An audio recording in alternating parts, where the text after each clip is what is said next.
नमस्कार, आप सभी का स्वागत है स्टार सिटी न्यूज़ में। मैं इस वक्त दिल्ली के आर के पुरम वसंत विहार वार्ड में मौजूद हूं और साथ ही हमारे राधे श्याम शर्मा जी हैं जो कि भाजपा से हैं, अभी कार्यकारिणी सदस्य भी हैं, दिल्ली प्रदेश के पूर्व चेयरमैन भी रह चुके हैं स्टैंडिंग कमेटी का। आइए इनसे सीधी बात करते हैं। स्वागत है आपका राधे श्याम जी। नमस्कार। सर, सवाल कर लेते हैं। अब चुनाव नज़दीक हैं 2024 के, जिस तरह अभी एक गठबंधन बनाया गया सर, एनडीए वर्सेस इंडिया का, तो क्या लगता है आपको इस बार मुकाबला कैसा रहेगा सर? देखिए, अगर आप दिल्ली के परिप्रेक्ष्य में बात करें तो दिल्ली में भारतीय जनता पार्टी को किसी पार्टी से कोई किसी किस्म की टक्कर ही नहीं है, कोई खतरा नहीं है।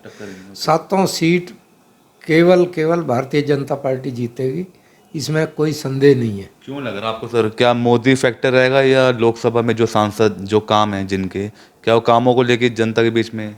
तो मोदी जी का अपना एक फैक्टर है ही है, मोदी जी का फैक्टर तो है ही है, लेकिन सबसे बड़ा ये है कि ये जो बेमेल गठजोड़ है आज की डेट में भी, आज भी जब आप मेरे से बात कर रहे हो, अभी थोड़ी देर पहले अपना शीला दीक्षित जी का लड़का संदीप दीक्षित क्या स्टेटमेंट दे रहे हैं केजरीवाल के लिए, कल अलका लांबा ने क्या स्टेटमेंट दिए केजरीवाल के लिए। तो ये बेमेल गठजोड़ है वो, और पहली बात होगा नहीं गठजोड़। हो भी गया तो कभी नहीं हो सकता कि एन ब्लॉक वोट किसी को ट्रांसफर हो जाए। अच्छा, तो मतलब इनके आपस में इनके नहीं बन पा रहे थे, तालमेल नहीं बन कोई तालमेल नहीं है ना, एन ब्लॉक वोट कभी ट्रांसफर होती है। और जहाँ तक जो दिल्ली देश की राजधानी है, और जो पिछले 9 साल के कार्यकाल में जो मोदी जी की सरकार में जो काम हुए हैं, जो देश की इज्जत विदेशों में बढ़ी है, और जितने जो कार्यक्रम सरकार लेके आई है, उनसे जो छवि बनी है जनता के बीच में, जो काम किए हैं, उसको लेके जनता में कोई संदेह नहीं है। सर, अध्यादेश भी अभी पास हुआ है लोकसभा राज्यसभा में, इसका क्या कुछ इफेक्ट पड़ेगा सर? नहीं, देखो, दिल्ली की जनता, जैसे मैंने की, पढ़े लिखे लोग हैं, समझदार लोग हैं। इससे पहले कितनी बार ऐसा हुआ है कि दिल्ली सरकार में कांग्रेस थी और सेंटर में बीजेपी, प्रधानमंत्री मोदी अपना अटल जी थे। ऐसे ही हमारे थे तो वहाँ केंद्र सरकार में कांग्रेस बैठी थी। कभी ऐसा टकराव नहीं आया जैसा अभी पिछला केजरीवाल जी का लगातार उपराज्यपाल से और केंद्र सरकार से लगातार टकराव। तो अगर आप जनता का हित चाहते हैं तो आप किससे नहीं टकरा रहे हो? उपराज्यपाल से आप टकरा रहे हो, केंद्र सरकार से आप टकरा रहे हो, आईएएस अधिकारियों से आप टकरा रहे हो, तो फिर कैसे गाड़ी चलेगी? ये बात भी बिल्कुल। आपको उन्हीं अधिकारियों से काम लेना है, आप कोई नए अधिकारी तो लेके नहीं आ सकते हो। तो ये काम लेने की क्षमता होनी चाहिए, व्यवहार होना चाहिए, तभी काम निकलते हैं। राधे श्याम जी, आप जैसे धार्मिक कार्यों में भी आपकी काफ़ी रुचि रहती है। अभी आपने मंदिर का पुनर्निर्माण किया सर, तो थोड़ा बताएंगे इस बारे में? नहीं, अभी वो कार्य चल रहे हैं।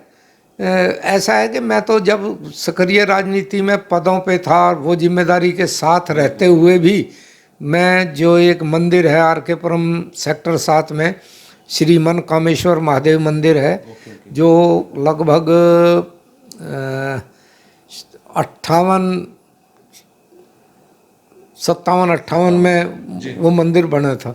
तो 60 साल से भी ऊपर हो उस मंदिर को हो गए हैं, और रजिस्टर्ड बॉडी है, बाकायदा हम उसका इनकम टैक्स भी पे करते हैं और हर साल रिटर्न भरते हैं, सब चीज़ है।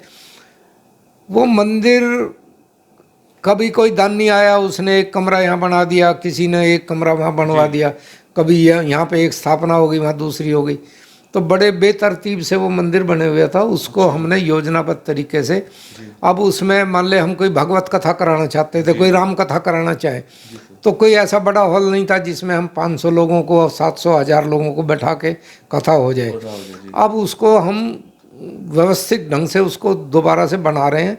तो पहले हमने आधा मंदिर जो है वो तोड़ के, पूजा ताकि चलती रहे, मंदिर का काम रुकना नहीं चाहिए, भगवान की पूजा वो भी चल रही है, आधा मंदिर तोड़ दिया, अब उसको बना लेंगे, सब भगवानों की स्थापना उधर हो जाएगी, फिर उसको दूसरे को करेंगे। इसकी जिम्मेदारी आप ही उठा रहे सर, प्रधान आप ही हैं इसके? मैं ही प्रधान हूँ, 2004 से लगातार मैं ही प्रधान हूँ, और हमारी टीम है साथ में, जो समय लोग समय जुड़े पर हुए हैं। मतलब धार्मिक कार्यक्रम भी होते होंगे, अब जैसे जन्माष्टमी आ रही सर। हाँ, वो करते रहते हैं। जितने हमारे हिंदुओं के जितने भी त्योहार हैं उनको सबको, जन्माष्टमी तो मेन पर्व है, जन्माष्टमी का हो गया, राम जन्म का हो गया है जी, कृष्ण जन्माष्टमी का हो गया, दीपावली हो गई, ये हो गई, वो तो त्योहार सारे होते ही हैं।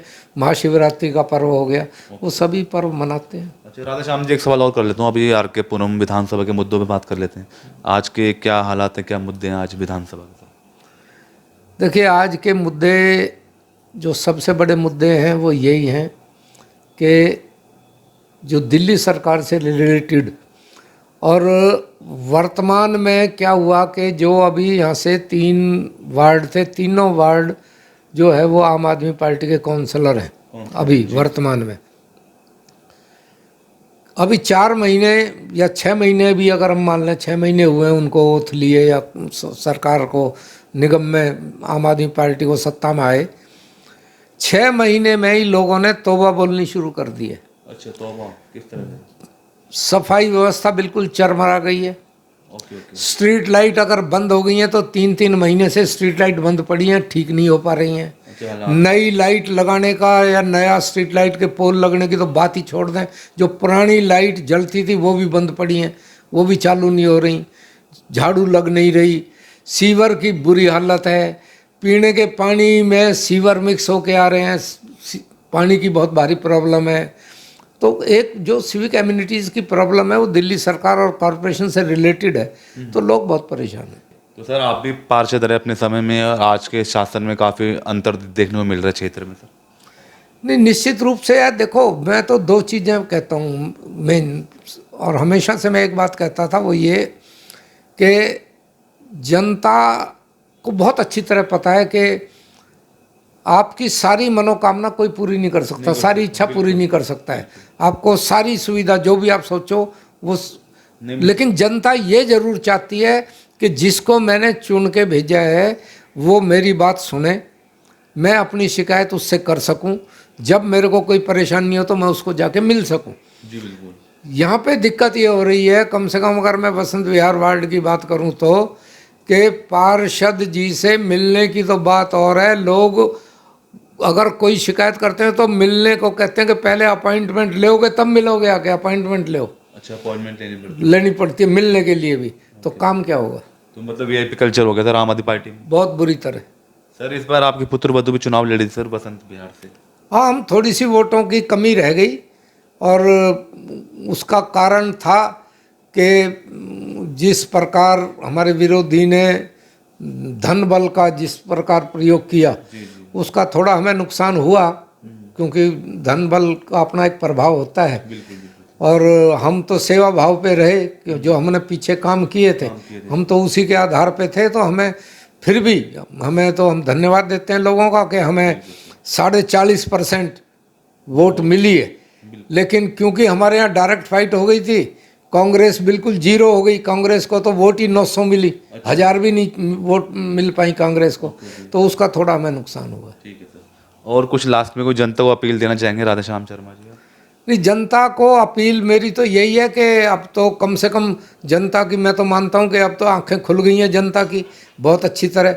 लोग मकान बना रहे हैं, उनको नोटिस आ रहे हैं जी, सीवर गलियों में बह रहे हैं, पीने के पानी में सीवर मिक्स होके आ रही है, स्ट्रीट लाइट आपकी ठीक नहीं होती, पार्कों की हालत जो है वो दिन पे दिन बदहाल होते जा रहे हैं। तो और क्या, लोगों को अब लग रहा है कि भाई हमारे से गलती हुई है, लोग पछता रहे हैं। अच्छा, उस समय इन्होंने यही दिया था कि जी हम केंद्र, हम दिल्ली सरकार में हम बैठे हैं और निगम भी हमारे हाथ में होगा तो बजट की कमी नहीं रहेगी।